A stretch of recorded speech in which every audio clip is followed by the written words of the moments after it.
All right, we're here. Just the two of us. A day later than we normally would have, and with less people because we peaked. Yeah, we peaked last week hard. a week or two ago when the anniversary happened. Yeah, I probably say this very often when a good episode comes out, but I think that was definitively the best episode we've ever made, and I don't know how we top that. We top it with the next anniversary. Surely we go bigger somehow. I feel like at some point this is just becoming a wall we throw money at, and the more money, in theory, the more over the top we would get. So we had those cameos, right? Like we paid the actors to do cameos. By next year, we'll be big enough and have enough money that we can just hire them to do a 1.5 to 2 hour podcast. Or maybe we'll have even been good enough friends with them by that point, and they'll just do it for free. You're right. You think that's plausible? All right, first we need Brendan. Oh no, should it be Brendan? Who's the best candidate to just like hit up Sunny Straight's DMs and like you know me? Yeah. What? How? Because you're the shameless one who will plug our podcast to anyone and everybody. I mean, yeah, but like, if any of them, it would be best if any of them stream on Twitch, because that's where you're at your peak. That's where my magic works. Your power is at maximum overdrive when you can just be part of the masses on a Twitch chat, and then somehow people actually parse through my one message. Yeah, as a and lurker. Then they spot your ass. We're like, what's this? What's this one message out of a sea of 1,000 just floating up into the ether of a Twitch chat? What's this? True. What's this One Piece with the lime? What's that? Who would have the audacity to plug their shitty podcast in my Twitch chat? Also, who gave him permissions to post links? Surely this if he's allowed to post a link, this is a good link. You play the long game where you befriend them on a general level. They trust you enough after a few months to give you mod of their channel, and then it's the first day that you do it, you'd be like, watch my podcast that I've had this entire time, One Piece with a lime. Bazinga. Here's the link. Bazinga. It was all part of my plan. I'm no longer a moderator. And then you get unmodded and permabanned. But the link's still there. I just pull a tuxedo mask and just wave my cape in your face and walk away. Right. Well, now that we've got our plan for the next year out of the way, let's talk about what we did today. We watched One Piece. The summary. We watched One Piece, and I'm going to read the summary because Brenda's not here, and I wrote it this time. After reuniting for the first time in 2 years, the crew has officially set sail for Fishman Island. And if you thought this journey was going to be smooth sailing, then you must have forgotten what show you're watching. Not even a few minutes after departing, the Straws are invaded by Caribou and what would have been the rest of his crew, but their ship was being led by our old pal Momu, who ran off instantly at the sight of Sanji and Luffy. One thing leads to another, and Caribou is now a stowaway / captive on the Sunny. We press on once more, running into all sorts of nasty obstacles like the Kraken, underwater sea currents, and deep-sea volcanoes. Of course, no seafaring adventure would be worthwhile without a run-in with the legendary ghost ship, the Flying Dutchman. Despite all those near-death experiences, the crew managed to make it to the front door of Fishman Island, a beautiful domed city brimming with sunlight despite being 10 kilometers under the sea. Unfortunately, the crew has run into the new Fishman pirates, who are torn about their approach toward Luffy. On one hand, Luffy was the one who defeated Arlong, which doesn't fly well with them. On the other hand, Luffy struck a celestial dragon and challenged the world government, acts that would impress the legendary fishman Fisher Tiger. The fishmen decide to make them an offer: join the new Fishman pirates or die. Realizing they're sitting ducks who would rather try making it to the island than dying for nothing, the Straw Hats managed to get away with the last-ditch coup de burst. Our chapter ends with the crew getting separated again. Luffy, Sanji, Usopp, and Chopper are saved by Kami, but the fate of the rest of the crew remains a mystery. Yeah, I just want to mention or talk about one thing off the bat, and that's the part where these new Fishman pirates we run into claim that they don't, or I shouldn't say claim, they say that they don't appreciate what the Straw Hat pirates did to Arlong. I could have swore I shouldn't even say most, maybe it was just Jinbei, who was like, "Thanks for taking care of Arlong." He was kind of getting out of shape there. He was getting out of control. I guess I just assumed in my head that most of the rest of his pirate crew went along or subscribed to the same idea that Arlong was kind of a rogue agent that was just doing his own thing now. I guess I'm wrong about that though, because well, these guys didn't I don't seem to think you like have him. to be wrong. I think, well, okay. I think there could be a fair split even for people who weren't like on Arlong Park in cahoots with Arlong directly. Like maybe he just had a cult following back in Fishman Island, you know? Like surely the people who joined up in this crew wouldn't be the only ones to be kind of like radicalized in that kind of sense. Like surely there are plenty of people who living in Fishman Island who hold resentment toward humans and the world government and blah, blah, blah. Right. You can already see that idea. We already know that the fishmen harbor that resentment towards humans, especially. But they make the point of being like, that's what you posed in the summary too. Like how they're like, you beat up Arlong, which we kind of like that guy, but you also beat the shit out of Celestial Dragon and directly challenged the world government to a 1v1. So we like that though. And also Fisher Tiger would have loved that too. My point is that like, I mean, I guess this is one dude or three of them really that are still siding with Arlong. Maybe it's just out of a Fishman solidarity thing rather than the idea that they agreed with Arlong's actions and the way he went about himself. He's also half a world away as well, so they don't exactly know what he's been doing this whole time, just that he's not with them, and they've just got news that Arlong had been defeated by the Straw Hats, maybe not necessarily gotten the part where he was kind of a huge dick about everything, so maybe that's it. Time will tell, I guess. I know. I remember Jinbei being like, "Yo, thanks for wrapping up that thing with Arlong." I'm pretty sure it was Jinbei anyway, because he was kind of an asshole. So thanks for dealing with that. But so which led to my little bit of confusion when they were stopped at the gates of the island and like, "Hey, fuck you for getting Arlong locked up." I was confused for a minute because I could have swore that most people would have been, especially if Jinbei is back. Like if Jinbei made it back to Fishman Island, like surely he could have told them about how like chill the Straw Hats were or something, you know. But, lots of questions, not enough answers. They also point out, I think it was these three also, how or did they do the opposite? They didn't they talk about also how the Straw Hats had held Hachi as well? They mentioned Hachi, don't they? They did mention Hachi. I don't think they knew that Hachi was friends with them. I think Hachi's name was brought up in like conjunction with Arlong. Like, oh, you defeated Arlong and like also Hachi along with him, right? Like that's what I think I remember reading or seeing, whatever. I don't think they're aware that like the Straws and Hachi are like best buds. Maybe that's right. Which might become a compelling, plot device if and probably when that little tidbit gets exposed. I wouldn't be surprised. I mean, I'm sure at some point relatively soon we're going to meet up with Hachi. I don't remember where Kami said she was going to be taking them. So Hachi lives in a fisherman district, because I guess there's a lot of segregation going on here for some reason. And the fisherman district is held on a ship called the Noah. And from what I briefly saw in the little pan that we got, it just kind of seems like Hachi lives in the ghetto.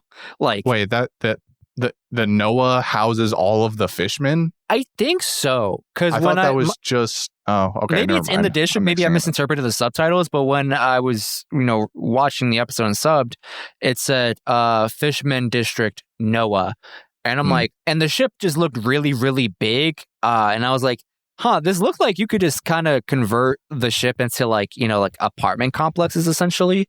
That was my understanding, at least. I could be wrong.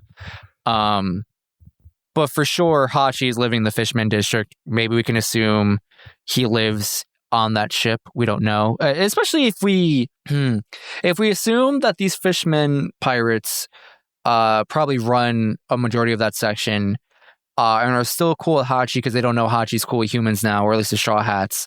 He's probably like, buddying up with them because, shrink the numbers kind of thing, or Hachi just running back to familiar faces, blah, blah, blah. But yeah, that is my understanding of things. And it seems like Hachi lives in the ghetto, if all my assumptions are correct. And I got questions about why the hell fishmen are just kind of like shoved into a corner. They're like not even... I don't even know if they're in like the domed city of like Fishman Island. I think they're like outside of it.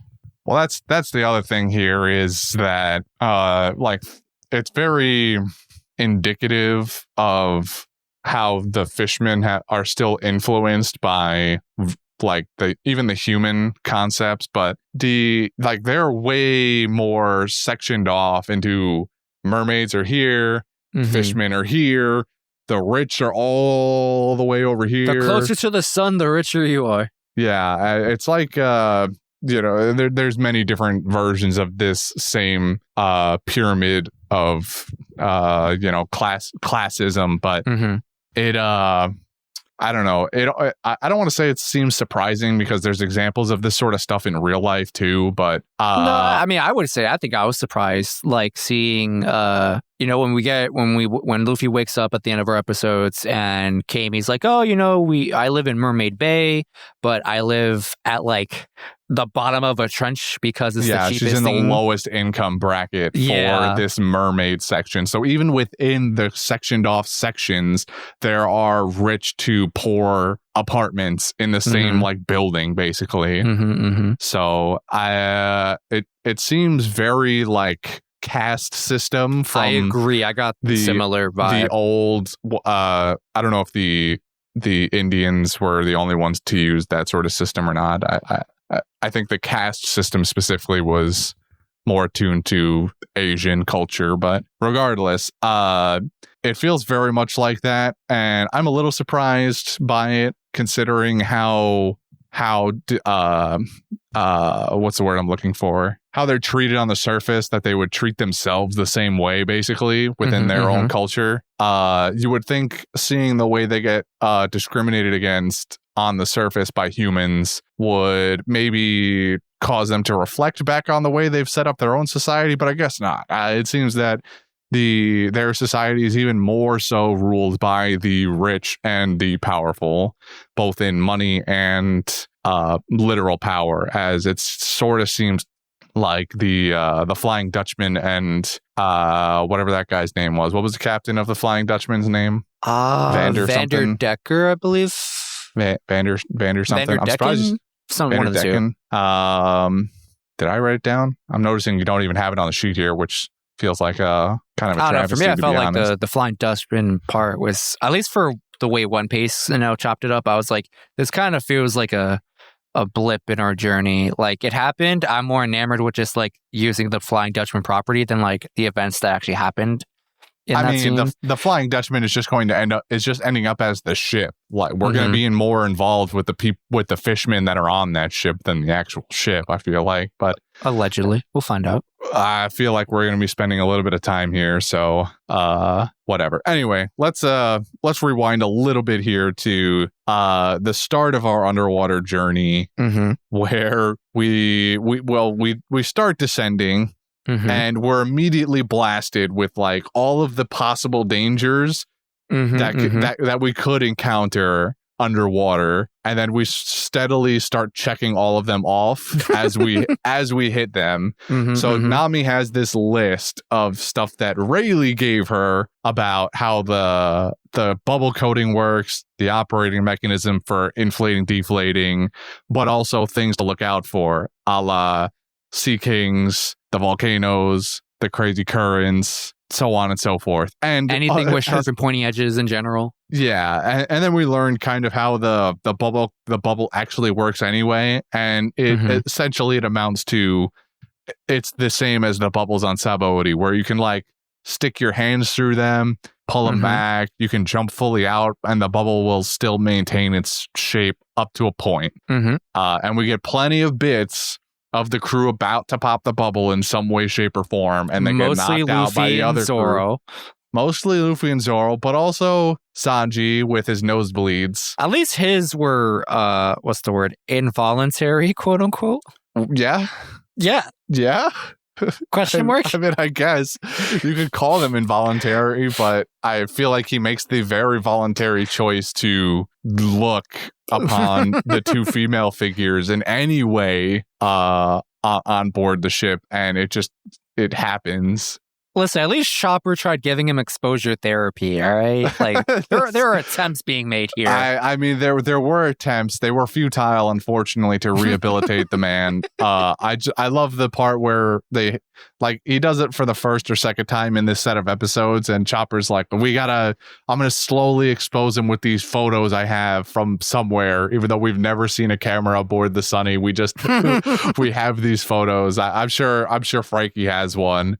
Listen, if Nami can pull a Denden Mushi out of her cleavage, surely there's like a cinema, like a photo Denden Mushi just lying around on the ship. I believe like that. Frankie's got photo mode in his eyes or his nipples. Who knows?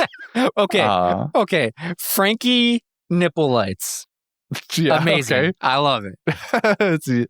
It was a thing. It happened. They are very powerful. I don't know what kind of LEDs he's got installed in there, but getting some value, all right? Well, I mean, he didn't keep them on. The Sunny had its own set of headlights that he turned on eventually. He wasn't like standing at the front of the ship with his nipple lights the whole time. I think that would have been better narrative-wise, personally, but I can't have everything I want. No, you can't. So so Nami gives us this list of things that we have to avoid, and wouldn't you know, what wasn't on that list was a crew of vengeful but stupid pirates that were following you since you left the island. And so we run back into the Caribou pirates because sure, why not? They're just trying to make a name for themselves. Of the week, I guess. It was always a part of their plan. When they almost joined the fake Straw Hat crew, the plan was just like, hey, yeah, we, plant ourselves into the crew and then we kill the Straw Hats and then we become the greatest pirate crew ever, right? So that part one of that failed. So they try to run it back, attacking them underwater. And honestly, it's a pretty good plan. Just, trying to pillage their ship, like with the dangers of like all the coding, they're outnumbered, maybe outgunned, quote unquote. Who knows? I mean, they're definitely outnumbered on a strictly numbers basis, but what they didn't account for, besides the Momu part, which was hilarious, by the way, I love it. Even if their entire crew had jumped on board, it would have been trivial. It would have been the lightest work of their lives since they got back to Sabaody. My genuine concern was that like it would have become like a mutually assured destruction kind of thing, because I'm not convinced the Straw Hats could like effectively fight that fight without just like popping the bubble. But surely if the Straw Hats are going down, they're absolutely taking the rest of that crew with them. Oh, for sure. I don't think it would be. I don't even think it would be close. That the Caribou jumps on deck and immediately yells over his shoulder like, "Hey, get the Gatling gun!" the thing that'll spray out. Yeah. The one that'll shoot 2,000 rounds a minute. And if any of them miss, they'll tear into the bubble and we'll all drown and die. Yeah, that one. Great idea. Make sure you shoot it from outside the bubble, though. Yeah. Stupid.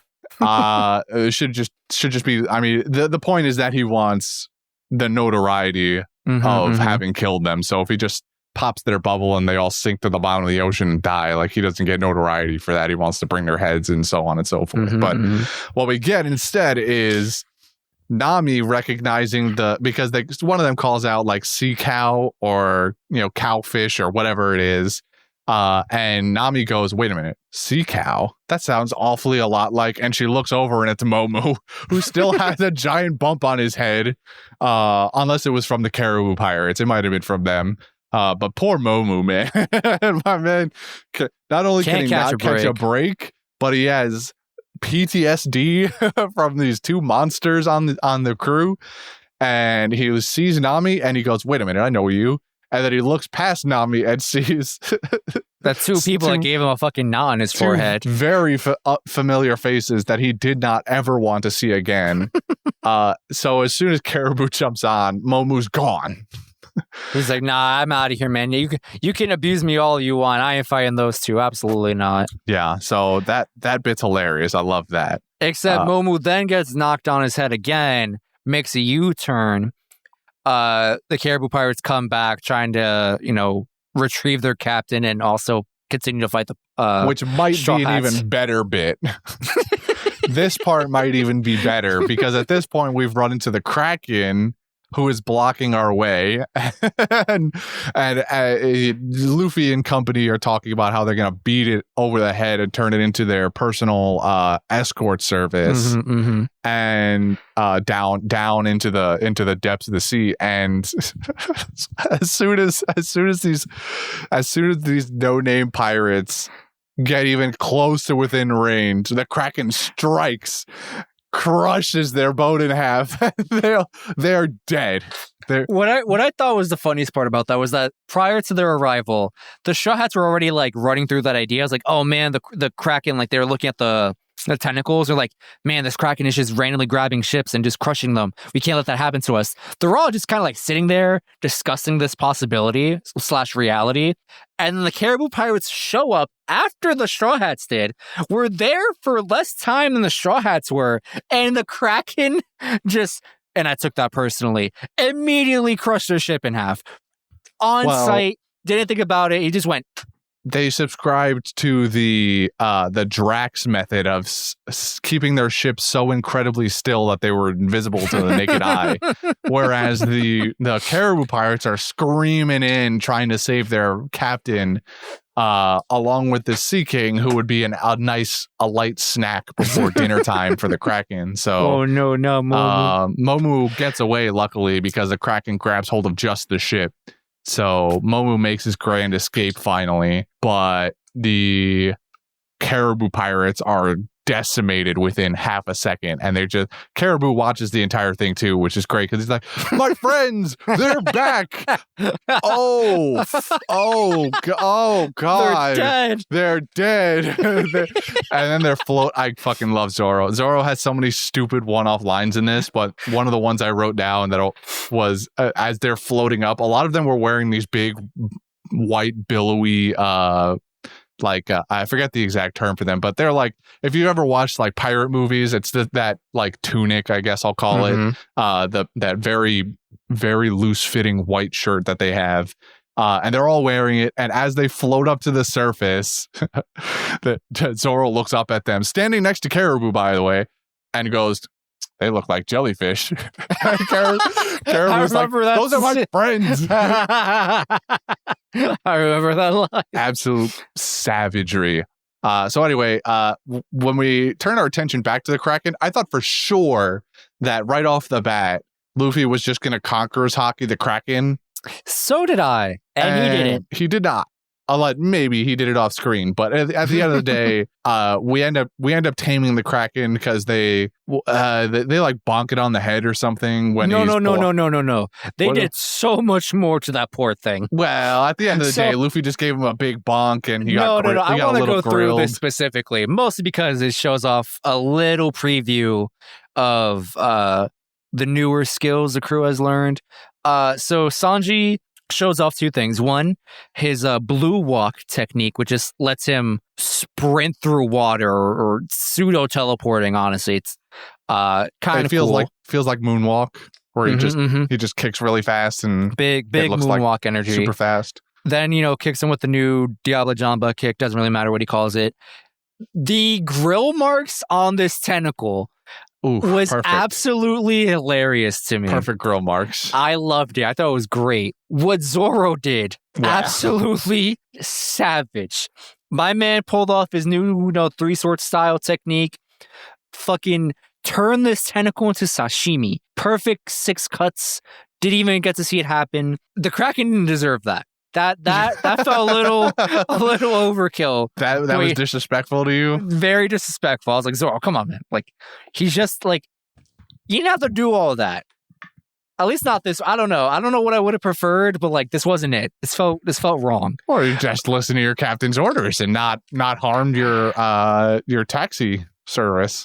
You know, it's a good thing he has 7 other tentacles. Is all I'm saying. 7? He has like 20. This is not an octopus. Let me tell, or a squid. No matter what version of the Kraken that our world has, this world's Kraken has like 30 limbs, dude. Good for him, because we're taking out the rest of them. He's got plenty to spare, and also they like kind of do octopuses regrow? They might regrow. I don't remember, but for the final bunk, as you describe, Luffy shows off his new upgraded giant pistol, if you will, to elephant gun. And I'm sure you noticed a couple episodes back, Brendan mentioned to you how the series now will go out of its way to illustrate the usage of armament hockey. This is how they portray it with like black metallic sheen kind of thing. I was curious if you had any thoughts about it or whatever. Well, I did notice that the sub also points out he says color of black or something, or something along those lines, which made me think that there would maybe be different, for lack of a better term, like colorized versions of the armament where each color did a different thing to him. I'm going to tell you right now, no, that does not happen. Okay. I remember when I first saw that too, that random change where Rayleigh introduces hockey and gives us these very simple names for what's what. And for some reason, post time skip, they are reintroduced with the names of like, so armament hockey is the color of hardening or something like that, color of armament. That's what it was. It was they were called colors. I remember I wanted to dig into that. I did not understand it way back when I first watched it. Maybe I'll try again and come back to you next week. But yeah, the hockey versions are going to be called colors of whatever the big title is now. Do I remember what is it called? Color of observation? It might be that. But I know like Conqueror's hockey is renamed Color of the Supreme King, I believe. I believe that's the literal translation. This feels like too much. Like, why agree. Why I don't like it. I don't know. I'll try digging into it. Maybe there's like a reason for this minor name change. But do they ever refer to it as hockey again? Yes. That doesn't sound convincing at all. I mean, like, well, okay, so I don't know what they say in dub. Maybe Brendan can ask that. But like, you know, in the sub, they'll say, so in Japanese, the armament hockey is Bosu Shoku hockey. I might be confusing my observation, which is Kenbo Shoku. Anyway, they have that, you know, preface, that prefix word, and then hockey. So it's always something hockey, and then in the subtitles it'll just say translation is color of blah blah blah. Yeah, I don't know. I don't like it. Sticking with the observation armament cockers just sounds easier. Yeah, just keep it simple. Why use more word when less do good? You know what I'm saying? Like, or at least it's just like the way sub just translates it. I'm sure it's because Oda wanted it that way. But I don't know. I could see the explanation being that the phrase color of hardening sounds a little more badass than just going armament hockey.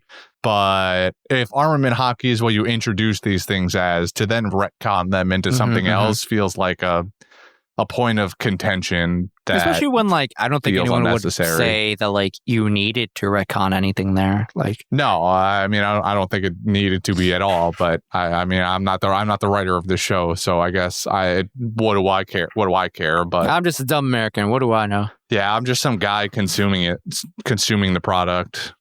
But this feels like a weird thing to me. I mean, we'll see what happens as it goes forward. If they continue to make a habit out of this more so than calling it armament hockey, but that remains yet to be seen. But yeah, so Luffy gives him the big ass bonk, and then we get sucked down farther and farther. Because naturally the Kraken is just covering a massive hole / current. Yeah. I feel like, maybe I'm wrong. I feel like that's always a thing. A giant sea monster, usually a Kraken, is just always sitting in front of some hole, and the hole is either where we want to go, or it's like okay, we want it to go there, but not this way. Or a kraken is just always sitting on a hole. Yeah, I don't know or if that's like just me. like a monster of any kind, whether it's in Yeah. the water or not. Like they're always hiding the place or the thing that you need or want to go to. It's a very common and fantasy trope in that sense. This one, they had no choice in the matter. They basically just got sucked down as soon as a kraken was out of the way. So they didn't have the option of being like, oh, we don't want to go here yet. Time to leave and find a different route. It was just like, oh, and we're off. And we're getting sucked down. And the three in the bubble, well, I guess, was Sanji even in the bubble again? Did he ever I don't think Sanji made it back to his bubble or not. But either way, the three who went out of the ship bubble with the small bubbles on their own, they get sucked down alone, and then everyone, the whole ship gets sucked down too. So they're separated.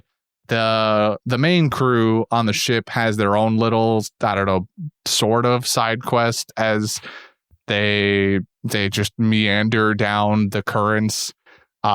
Somewhere in there, Caribou gets free because he was always pretending to be held prisoner, and then is immediately found by Frankie, who tightens that barrel up real fucking quick. That whole scene of Frankie just staring at him. It's so much more intense than staring. My man is... It didn't even feel intense. Frankie was just wondering when Caribou was going to notice that he'd been standing there for the last 30 seconds. Caribou must have like some vision issues or like does not have peripheral vision. Because Frankie was there for a while. He was all wrapped up in his own internal monologue, man. When you're deep in the shit like that, when you got that writer's juices flowing, nothing's going to stop you from getting what you need out. And finally, when he finishes his monologue, he goes, so how long you been standing there for? and then Frankie tightens that bitch up real quick, goes, hey guys, he was hiding in this barrel the whole time. Turns out he's a Loki user. That could have been really bad. And that's it. Like, we don't hear from him again until we get to the mermaid island, where those fucking mermaids are going to open the barrel and he's going to go on a rampage. He's also a pervert too, by the way. So he's going to, maybe he'll nothing. Maybe he'll see the hot mermaids and he'll just faint on the spot and we won't have to hear from him again. Because honestly, I don't give a damn about Caribou. He means nothing to me. Unless he turns out to be a master of hockey in all forms, then I don't give a damn about him. I want to say something so bad, but I won't. When you find out, we'll both have this talk later. Okay. Sure. I can't wait to find out that Caribou is like, I don't know, a celestial dragon. Or the next member of the crew, whichever happens, All right, now you've gone too far. You have done too much this time, Justin. Listen, we'll see what happens. Meanwhile, eventually the three goons come back, and lo and behold, they have tamed the monster, and named it, no less. The Kraken's name is now Surume, or Surume, I think is how it was said. I should look that up. Does that mean anything? That's a good point. Bet you watch it mean like grilled squid or something. So Surume, it translates to dried squid. Dried squid, okay. That's great.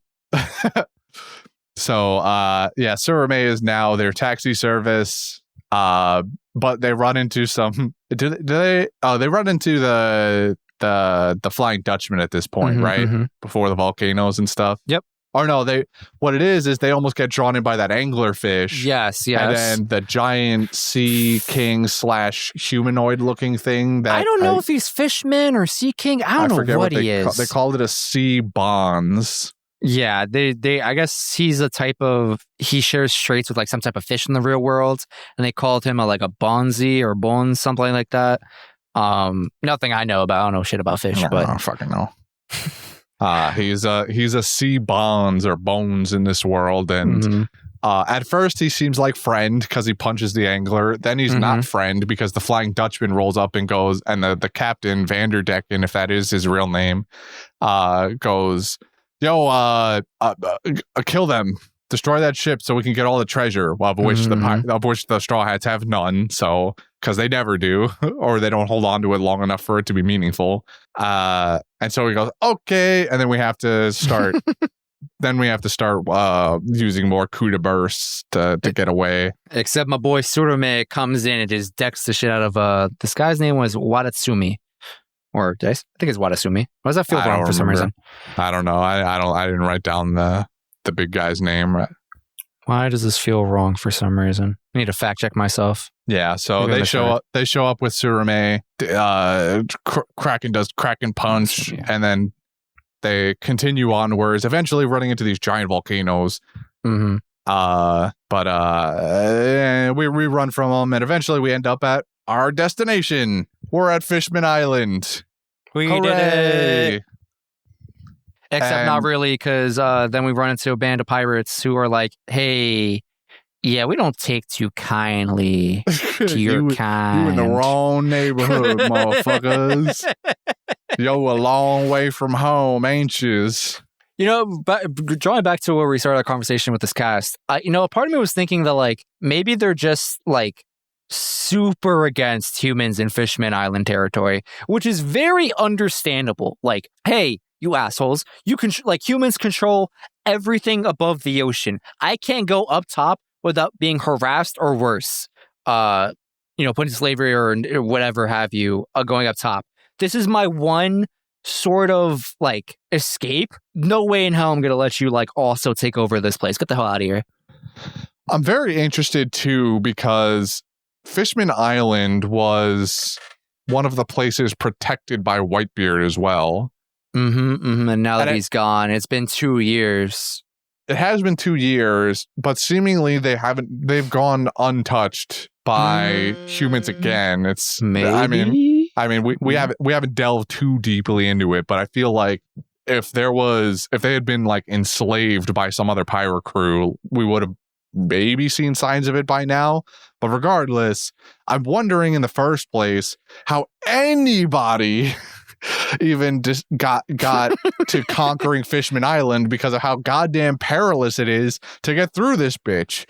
Listen, only the strong will survive. I mean, and they're really unfortunate. It's insane how much shit you have to go through just to get to Fishman Island. Like, and so remind me, this is like passing by Fishman Island is the way to go into the new world, right? That's how it works. Okay. Because you're not going over the red line and trying to walk through Mary Joie, so you go through Fishman Island. Right. So I guess, I mean, someone also throws out a statistic at some point earlier that like 70% of ships that try and make this journey get destroyed in the first place. I think it was either Brooke or Rayleigh's message to Nami, one of the two. Yeah. So only 30% of ships that come down here make it through in the first place, which I guess is indicative of the idea that only the strong make it through. So if you're strong enough to make it past all that other stuff, I guess the fishmen themselves don't necessarily pose as much of a threat anyway. I think there's also like a metaphorical barrier to entry for getting into the new world. It's like, listen, kid, if you can't even like survive volcanoes, sea beasts, and what have you, what shot do you think you're going to have in the new world, kind of thing? Well, right. That's very fair. I was just trying to measure out the idea that Fishman Island gets taken over by anybody in the first place because of how insane it is to even get there in the first place. Like, getting there is the entire battle. It's not even half the battle. Getting there is half the battle. Taking over Fishman Island once you get there might as well be a cakewalk compared to what you have to go through to get there. So maybe not. Who knows? Unless you run into someone like Jinbei, I guess, who is in his natural habitat, and so Fishman Karate probably works a lot better. But un momento. Yes. Now I'm the one being left alone. It's so dark and scary here. Just like the bottom of the ocean. No friends for me, though. I'm back. All alone with my thoughts. Oh, hey, what's up, dude? Welcome back. Why am I saying welcome back to you? It's me. Yeah, anyway, I don't know. You're welcome back, buddy. Welcome back to my existence. Back to you. Yeah, I mean, okay, first of all, I feel like 30% is like low-key kind of high. I don't know if you would agree. I would say that seems like a low number to me, unless it's skewed by the idea that so many ships come through here, because like 30% of 10 is 3. That's a very low number. 30% of 100 is 30 ships. That's a lot. That's a large number. So I don't know how many ships pass through here on a daily, weekly, monthly, yearly basis, because that number is just kind of thrown out there. 70% of what? 70% a month, 70% a minute. Who know? I don't know. I just feel like 70% 70% success rate feels really high for getting. No, not success rate. Failure rate. Failure rate was 70%. So with the 30% success rate, given everything we've seen that the Straw Hats go through, I feel like that's way too high. I'm like, there's no way that's like, no way that many of you are making and surviving this journey. There's no shot. I feel like 15% might be a better, success rate, more realistic. I don't know why I'm so passionate about this. I just feel like 30% is really high for the show we saw. I mean, it might be 30% for what you have to do to get to make it to Fishman Island it does sound like a lot. Your crew has to be made up of a couple of monsters to, like Luffy, Zoro, Sanji's, Gold Rogers, Rayleigh's, to even think about it in the first place. Actually, now that we're here, I just remembered something because we're talking about Rayleigh and Roger. So we get, at one point during one of the episodes, we get a little flashback because we're with Rayleigh, who's talking to Shocky, and Rayleigh's remembering when he first meets Gold Roger. And Gold Roger has a certain thing on that he's wearing on his head. Yeah. Gold Roger is wearing not just but the straw hat. Wow, is it the straw hat? Rayleigh specifically mentions after that point that Luffy seemingly is worthy of wearing that hat. That's what he said. He says that hat, which implies the idea that this hat has been passed down from person to person, from Gold Roger to Shanks, allegedly. There might have been someone in between, who knows? Probably not.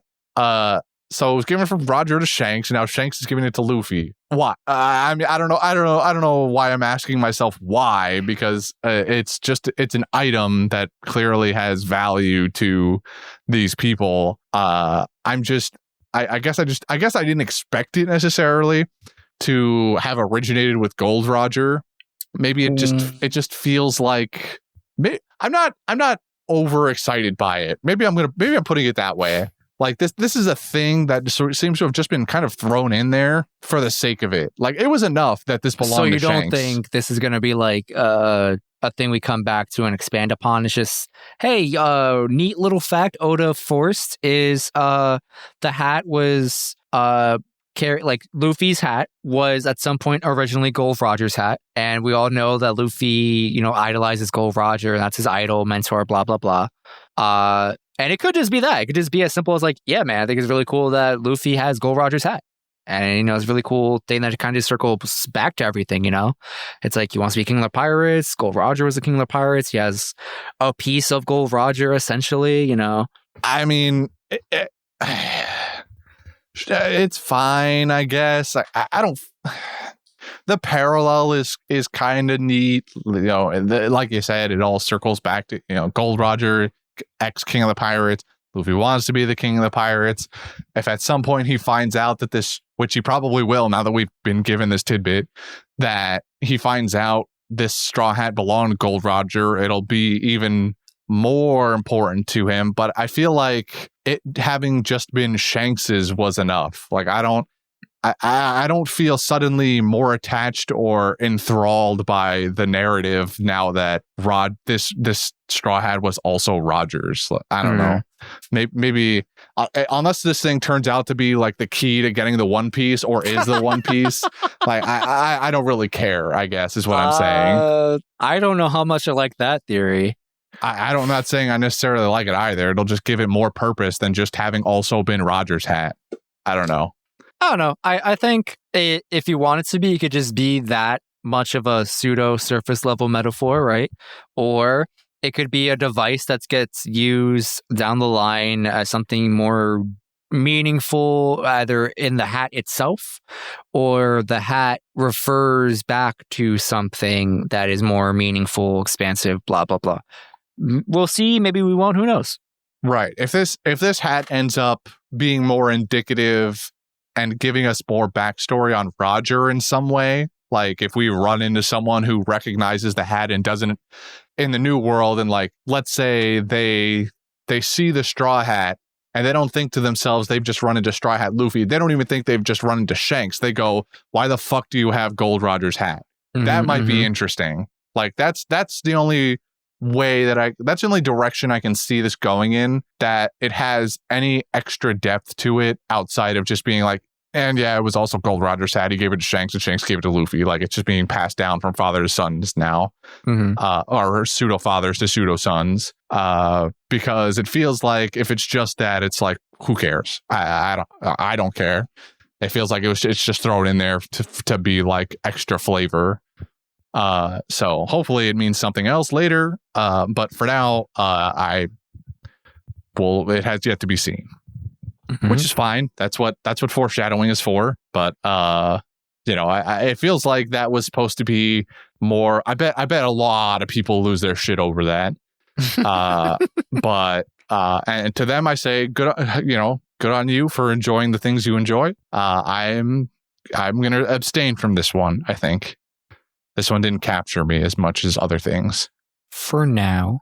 But that's fine. I also, just because we kind of skipped over it a little bit also earlier in the episode, we're getting the story on how the Sunny even lasted this long with Frankie. Frankie's the one who actually gives us this backstory because, I found it weird the entire time. You're thinking to yourself, there's no way in hell Duval and his group of goons fended off bounty hunter after bounty hunter. At the moment, I was only even thinking the bounty hunters, but it makes perfect sense that the Marines would eventually find the ship in 2 years also.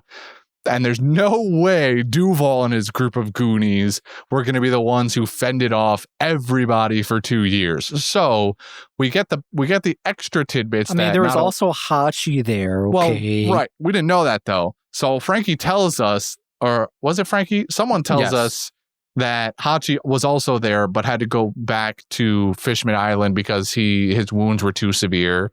And at that point, a little figure by the name of Bartholomew Kuma steps up to the plate and decides that he's going to be the defender of the ship. But this is post him losing his personality. So you're thinking to yourself, well, why does he care now? And it's because someone somewhere along the line snuck into his programming that he had one last mission to defend the Thousand Sunny from anyone and everybody until the Straw Hats got there. We know exactly who that someone is. It was Dr. Vegapunk, the shadowy genius figure of the Marines playing in the background. I mean, it is stated that Vegapunk was the one operating on Kuma, but it could have been somebody else outside. I mean, now who else would be smart enough to be able to add programming to Kuma? Who knows? But I feel like it's up in the air potentially that somebody else snuck that part of the programming into him without Vegapunk and whoever else involved knowing. I can go back to the episode and double check this, but I'm pretty sure the definitive answer was that Vegapunk did all this. The questions the Straw Hats were asking themselves was this operation Vegapunk's idea all on his own, or was it him and Kuma made a bargain of, hey, you can like run tests and experiments on my body and change my personality or whatever have you.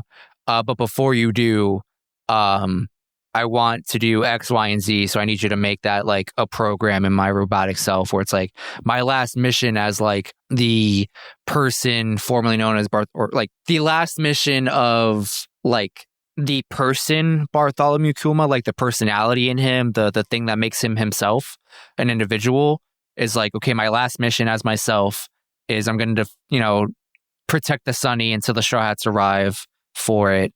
And then that's it. I'm off into the sunset to go become a robot for the government's personal use, And that was the question they were asking themselves. Like, did Kuma like bargain for this before he agreed to the experimentation? Was it Vegapunk's idea? Who knows? And they're also, still adding in the caveat of like, well, he's part of the Revolutionary Army, and Dragon, the leader, is Luffy's dad. So maybe this is Dragon's idea. Who knows? We don't know. All speculation.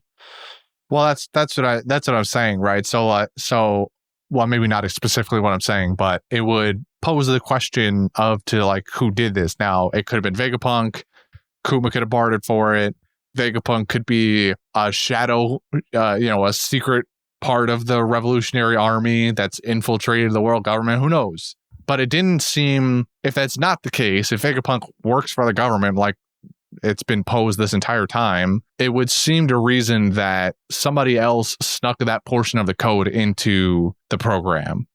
And Vegapunk just installed everything without thinking twice. Because he doesn't know. That's a valid theory. It's something I don't personally subscribe to. I could not imagine somebody else just doing that.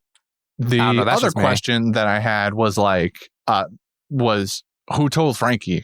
I guess you could have asked Kuma why he did this, but in the flashback, Kuma just stands up, goes mission accomplished, and walks away. So if was Kuma, it Rayleigh then? Rayleigh just how had would Rayleigh know? Kuma stopped at Shaki's bar and spoke to Rayleigh before and after he made the Straw Hats disappear. It was it was after. It was always after. In the middle of the fight, he goes, "Hey, I'm with the Revolutionary Army. I'm doing this for their safety." Mm-hmm. And then he shows up later.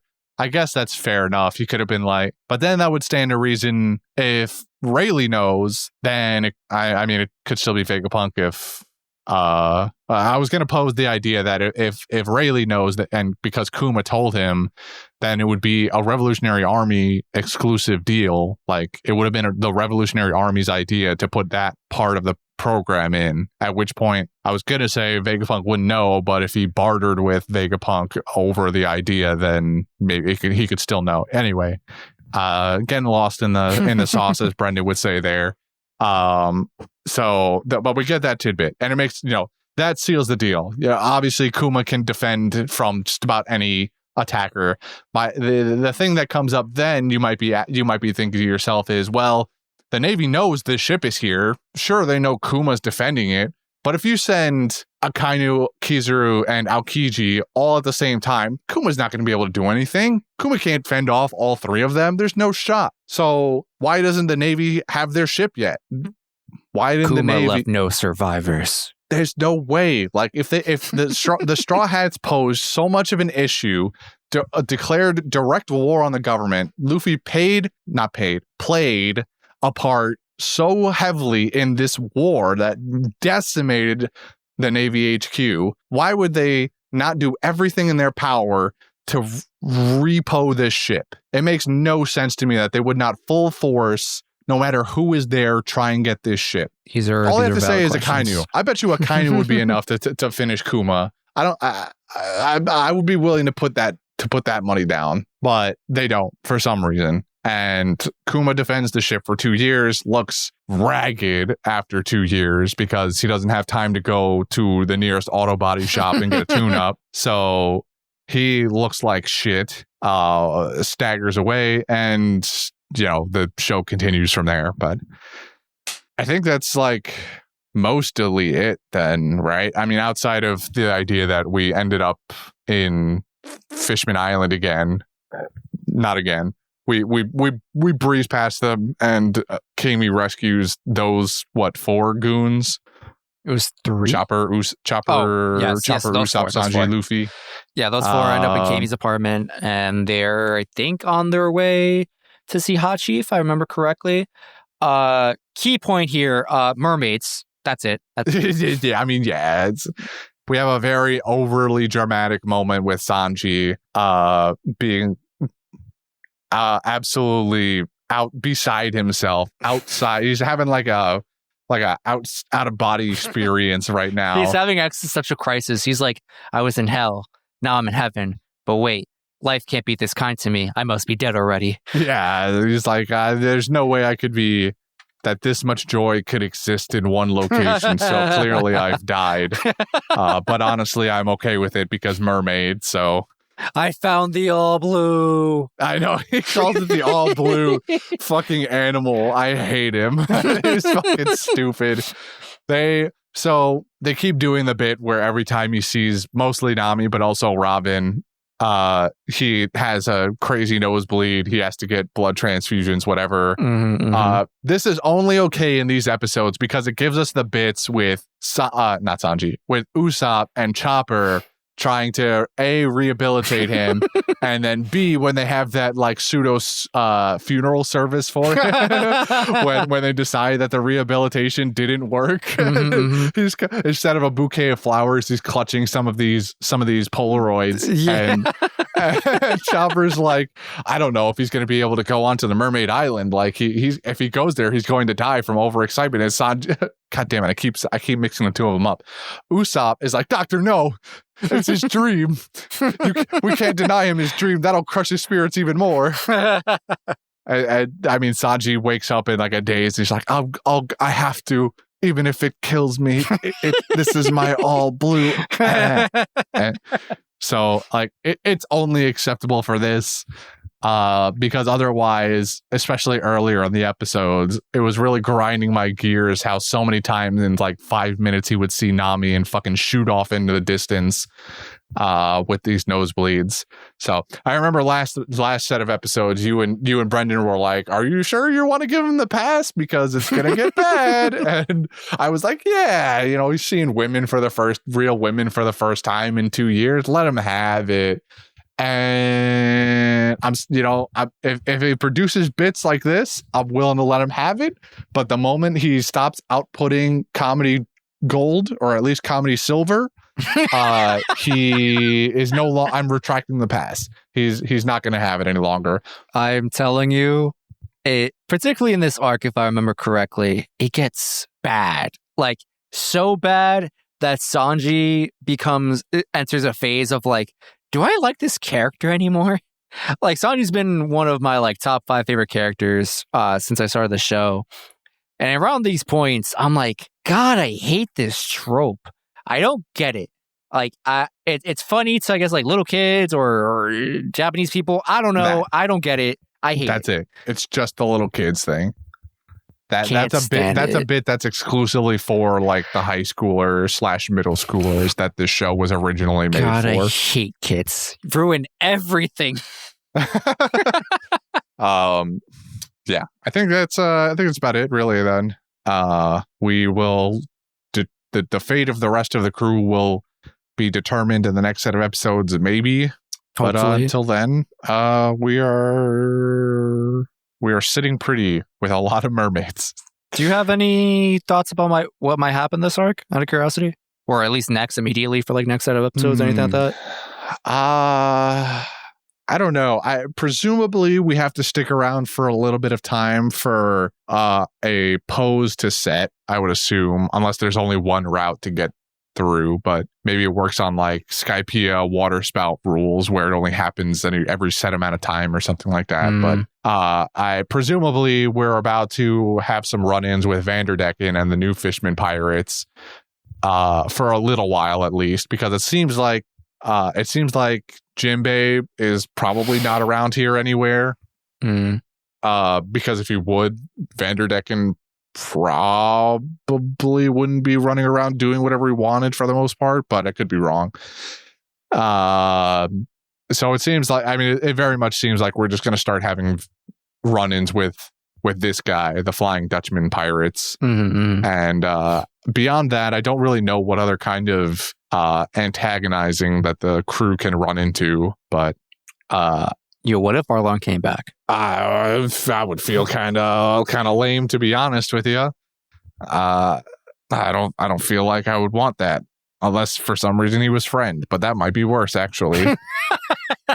If Arlong was just suddenly friend, would it be worse? Like, we had Crocodile friend for a small stint. Crocodile wasn't really friend. He was like enemy of my enemy is my friend type of friend, It's not the same thing. Maybe we can have a similar deal with Arlong. I mean, we've got that. Yeah, that idea is in there. I can live with that if like Arlong comes back and I don't know is trying to regain control of the Fishman pirate, but then Luffy wouldn't be helping them with that. He's I don't like, know. hey, I heard you punched Charlos. I like it. I fucking hated that guy. He owed me $30 from poker night. Goddamn piece of shit. No, I don't see Arlong coming back. One of those fishermen that rolled up though did kind of look like he was related to Shu in some capacity from the Arlong pirates. With like the tube mouth. Yeah. That was his name, right? Shu? I want to say yes. It's been a long time. It has been a long time. Or Chu. CHU, maybe. I don't know. Could not tell you, but I think you're right. But that guy. He looked like he could have been a relative of that guy. Somewhere out there, someone's flaming you for saying, "Oh, so I guess all octopus fishman people look the same to you, Christian." He wasn't an octopus. He had regular amount of limbs. He just had the trumpet mouth. Oh, maybe I'm thinking of the wrong character then. Anyway, he shot bubbles or mud balls or something. I'm just thinking of the three goons that popped up. Usopp. The one who fought Usopp in Arlong Park. The one that Usopp ran like 8 miles outside of Arlong Park. Yeah. Yeah, that guy. I should rewatch Arlong Park, mostly because I listened to our anniversary cast, and the moment when you brought up for like memorable moments, Nami finally asking Luffy for help. I listened to that sound clip in the episode, and I was at work, and something about Nami in dub just like going from kind of bratty tendency kind of thing to like just fully broken down and vulnerable, just like, help me. Something about that just like broke me inside at work, and I almost cried. And I'm like, what the hell, man? It's a powerful moment. It's probably, like I said in that episode, probably the first really good one of the show. But so I said we were done, but I feel like something needs to be addressed first. Oh no. So a long time ago, back when Devin was still on this podcast, we made a bet about how we were going to get past the red line. Yeah. I feel like I've won that bet by now. I don't know. I don't feel like there's any way or reason that we end up going to Mary Joie because we're past the red line by now. Like, I genuinely don't know if that's true. But we have gone under. We could still go back up top. Come on, I feel like I won the bet here. I personally would say it's too soon to tell. I don't feel like that's true at all. I'm not going to call it personally. I'm not going to say who won or lost yet. Oh my God. I think we just need a little bit more time. That's all I'm saying. We're going to be here for like fucking 12 more episodes. 12 more podcast episodes, not even real show episodes. That's probably a bit much, but either way. We'll confirm when we have definitive confirmation. That is my personal belief. I don't think this is going to change anything. I'll abstain for now, but I don't feel like there's any way that I'm wrong. All I'm saying is for all the kids at home keeping track, Devin's still in the race. All right, still hope for him. I think he is very far back. I don't feel like there's a shot in hell he comes back unless I trip over my shoelaces and break all of my bones in my body in this race that we're having, this cross-country race that we've set up 200 episodes ago. But fine. Is there anything else you wish to cover? No, that's it. We can move on to whatever. What are we doing next week? Next week we're watching episodes 528 to 533. After that, do you have any quotes? I assume you do. I've got a couple more. I mentioned that first Zoro one with the jellyfish. He has another one when they meet back up when they have Surame with them. And they meet back up with the rest of the ship. They ended up in Zoro's bubble because Luffy's and Sanji's popped. So they had to beeline for Zoro's bubble, and they're all just chilling in this bubble. Zoro's sleeping. He's literally sleeping. He's basically sleeping. Sanji's kind of pressed up against the wall because Luffy is scrambling forward with Surame, and Zoro wakes up, sees that they found the rest of the ship, and he has the audacity to go, man, they sure caused us a lot of trouble getting separated from us. I remember that line with somebody and write it down.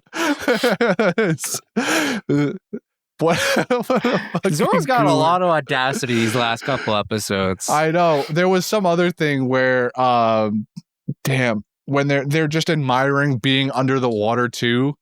Oh, you fucking sniped me, am I sniping you? All right, I'll let you say it. I'll let you say it then. Nah, keep going. We're already here. All right. They're under.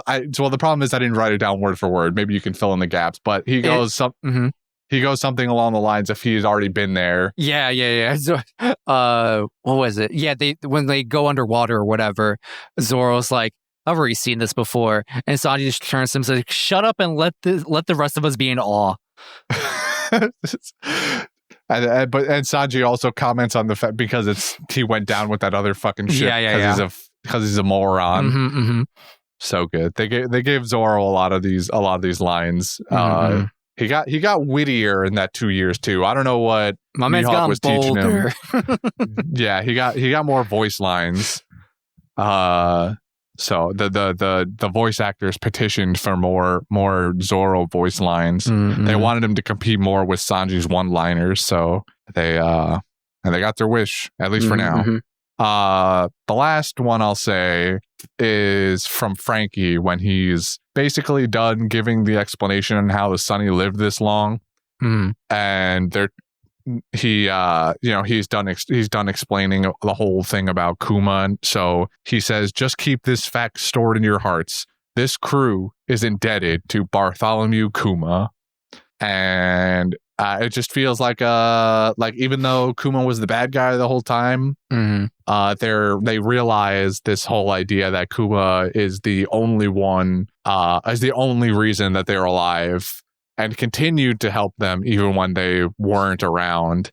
But they also make this concession that he is also not brainless is the wrong word for it, but mindless mindless weapon of the government now. So even though Bartholomew Kuma has saved them, if they run into him again, there's a very high likelihood. Well, he definitely won't be the same person, but there's a very high likelihood they will have to dispatch of him, despite the fact that he is the only reason they are who they are right now. So it's a very, very loaded statement, but a sentimental one nonetheless. So I felt it needed recognition. Makes you wonder what's going to happen in the future.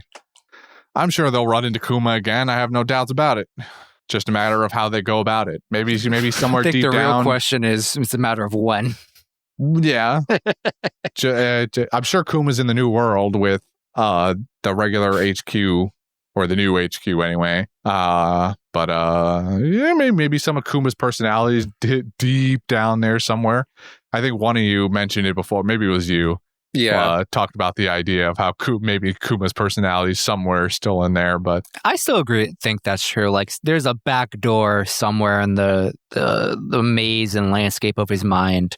If we can make this concession for this Sunny mission, then surely we have a floppy disk backup of Kuma's personality sitting around somewhere. Right. There's a floppy disk somewhere. It's starting to make a lot more sense now. He keeps it in his he has a little pocket somewhere. I don't know where, but he's got a little pocket. He keeps his floppy disk on him. Yeah. He keeps that thing on him. You know what I'm saying? Exactly. For me, I only had two other quotes. At some point, Sanji has his tropey moment of snot rocketing almost out of the ship in the bubble, and Usopp just says, "That's getting really annoying," and I could not agree more. Yeah. This one I think was actually really funny. I think it's at the end where they run into Mermaid Bay and Sanji just lays eyes on all the mermaids, and he starts crying, and Luffy says he's crying harder than when he left the Baratie. I thought that was cool, especially when they had a little frame in the corner just showing Sanji way back when. Yeah, of him like on his hands and knees in front of the Baratie. That was good. That was good. Good times. And that's all my quotes. All right. Then on to the Golden Ham pick for the week. I don't have one personally. I'm going to vote for Surame the Kraken. I'm okay with that. He put in a lot of work. Had to deal with a whole lot. My backup was maybe not my backup. My initial was Momu, because Momu showed up in these episodes, and man, do I really feel for the guy. Poor Momu, man. He just cannot catch that break. Poor Momu. So shout out to Oda for bringing him back, even for a brief amount of time. I love my boy Momu. We love him out here. But Surame puts in some work here, for sure. For sure. But all right, easiest golden ham of my life. Easy. So I hear you've got some potential fan mail that you saved from last week for this week. Yeah. Let me look. When did we get this email? I definitely replied to this person. We got this literally almost a full month ago. So I'm so sorry. And I will read the email now. Hello, Panda Boys. My name is Jake from Denver. You have permission to dox me. From State Farm. And I spent roughly 200 hours listening to you goons talk about One Piece. I work in the legal cannabis industry and can listen to podcasts all day while working. One Piece with a Lime is a great way to feel like I'm watching my favorite anime while at work. My One Piece background, I'm fully caught up on the current anime, but I've never read the manga. I've also done a rewatch from Skypiea to the 800s. Brave man. I started your podcast while you were covering Impel Down, caught up, then jumped back to Water 7, then jumped back to episode 1 and listened to everything fully until I caught up. What a trip. He wrote some questions. I'm going to pick the one that I think I like the most, and that would probably best fit us. One of the questions he wrote was, what character would you elect president of the United States? Optional, best and worst president, or president and vice president. And I forgot the caveat of like who I would personally vote for.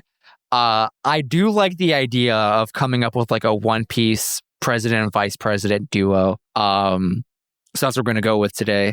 Personally, I think I don't know if I would necessarily vote for them myself, but I like the idea of Nami being president with either Robin or Usopp being her vice president. I feel like one of those two, probably mostly Usopp, does a good job of like kind of reeling her in from going too far. I don't know. I just feel like Nami just has the energy. I don't feel like that's true at all. And the economic discipline to run a country. I think she would rob that country of all it's worth first. No, she's a changed woman. Is she?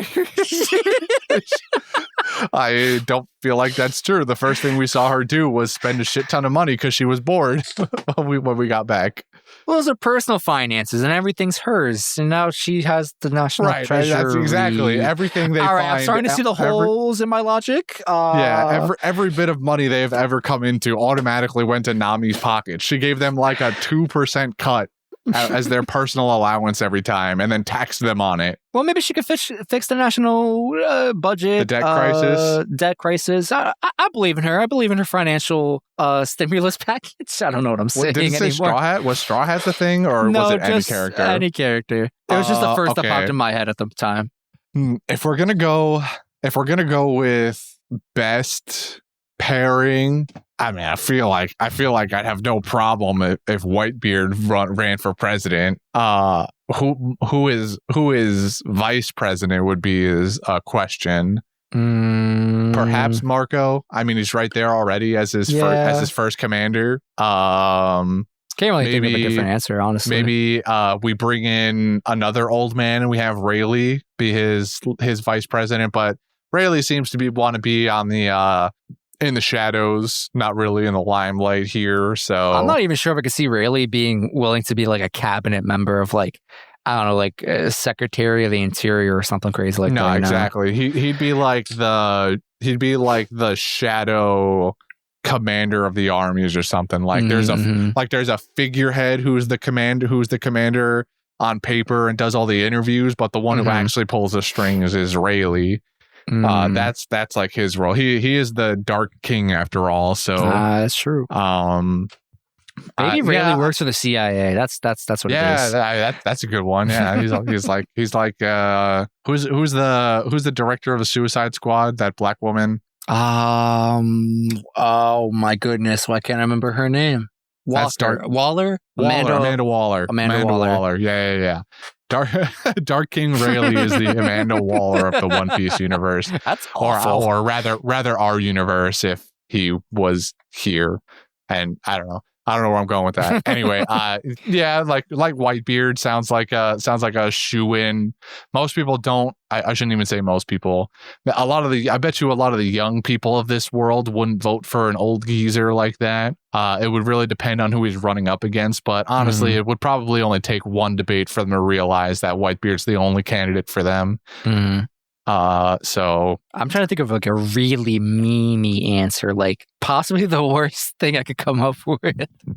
I mean, the worst thing I come up with is like Wapple. Like, he literally abandoned his country when it got even remotely dangerous. So like maybe like a Wapple Foxy combo would be my my worst decisions there. Okay, Wapple as president, god awful. Foxy as president, I don't hate it.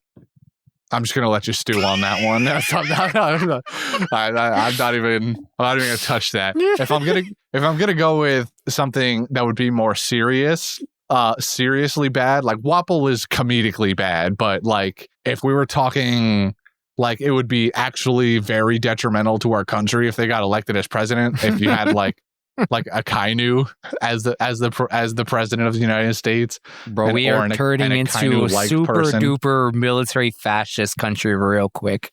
And then I don't know, you would have who would be his vice president? Who would be his like the asshole in command, like second in command, like maybe like he probably wouldn't tolerate a Spandam level character. I know exactly. Vice Admiral Onigumo, he has like a spider devil fruit, I think, or he just has freaking like 6 hairy arms for some reason. If you think back to Water 7 during the Buster Call, there's a Marine who like challenged a Vice Admiral or the Marine just spoke out of line and Onigumo didn't appreciate it, so he popped him in the forehead. I do not remember this. I'm trying to think of where else Onigumo showed up. If I saw him, I would maybe recognize him, but I can't think of the moment off the top of my head. Definitely seen him. I don't know. Is there anything else I can use to describe him? But I that feels like I feel like those are some good and bad pairings. I feel like we've pretty much hit the nail on the head. I don't think there's probably more that would be bad, but I feel like those are some of the worst, surely. Surely. So thanks for the question and the email. You're a doll. We appreciate, I especially appreciate your desired watch order. It's very unique. You can take pride in that. Thanks for suffering through our early episodes too. You're a goddamn hero for that one. Especially after jumping back we went from good quality, you jumped back to bad. You kind of scaled up eventually to the better. You're a trooper. Some might call you an animal. And they would also be right in some regards, but for powering through it, you're a hero in my book. So with that was the end of the email, right? Yep. You said you had another question, but we can maybe do that one another time potentially. So moving on to the actually no, I lied. Well, we got Patreon for Easy Life again. Easy Life, you're a hero. We appreciate you greatly. Your contribution to this and seemingly your high level contribution basically went to getting us those cameos that we found that the rest of us found out Jordy got for us. Imagine you never paid for those. You just found them on TikTok and they're just somehow surprisingly conveniently fitting to all of us individually. Wow.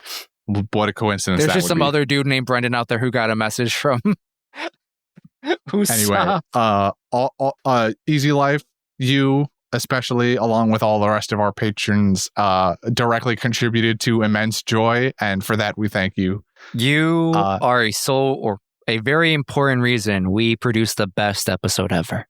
Of anything, ever. Of all time. But particularly that one. Right. Moving on now to the grab bag. Come on and grab, and welcome to the bag. bag. Shit, that's good. Write that down. Write that down. All right, here you go. Reach into the bag. I hate doing this. Yeah, I know. Oh my Wait, god, what it is didn't kill me this time. There's all metal clanging in there. I don't. Yeah, they're all do they look like keychains for some keys? reason. Huh. Anyway, Don't have keys this in there. keychain says Miss Valentine Award. Hey-o. All right. I know who I'm voting for. You said, well, I'm thinking you don't have an idea yet. I didn't necessarily have an idea, but the fact that you already have one leads me to believe that you're going to vote for Sanji. Absolutely. I can't. This man is on my shit list right now, all right? He is currently not one of my favorite characters. He will redeem himself eventually. I hope, I pray. He's got a long road ahead of him. He's got a long road ahead of him. It's a tempting one.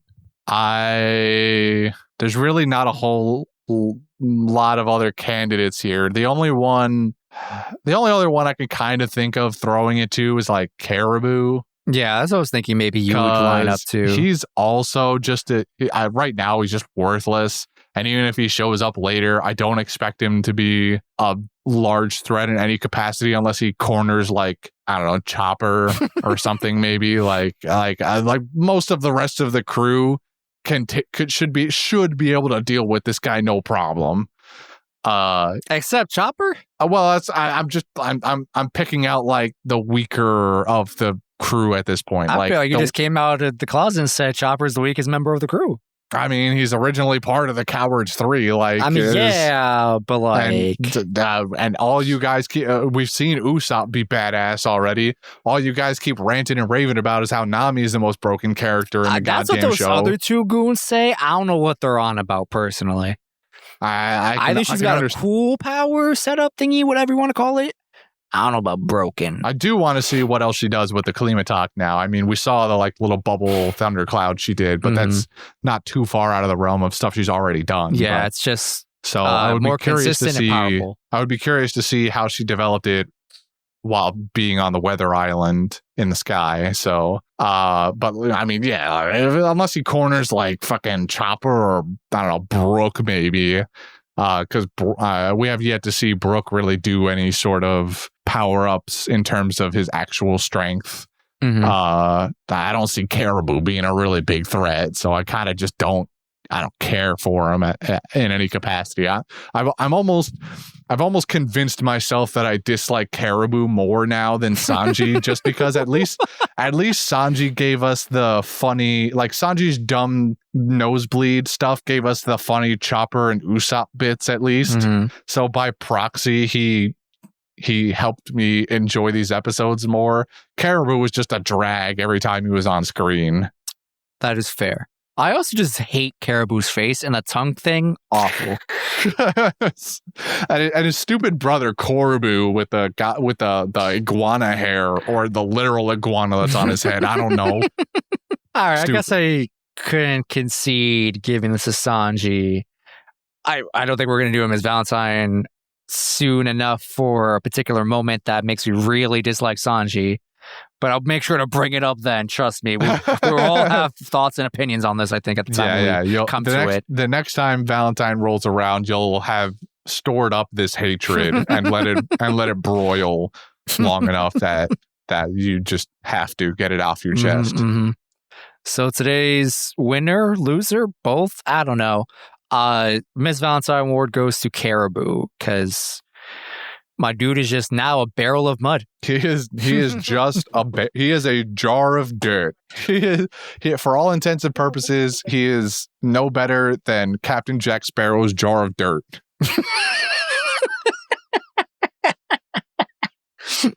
That's good. I didn't even think about that. He's a barrel of mud. Yo, you think Oda made that parallel? This is just Jack Sparrow's jar of dirt. I don't know if Pirates of the Caribbean was out yet when those manga chapters were released. That is also very true. Those movies are old, especially it wasn't even Black Pearl. It was like the third movie, maybe. I don't remember. It's been a long time. I know it's not Black Pearl, so whichever one it was. But maybe it's the opposite.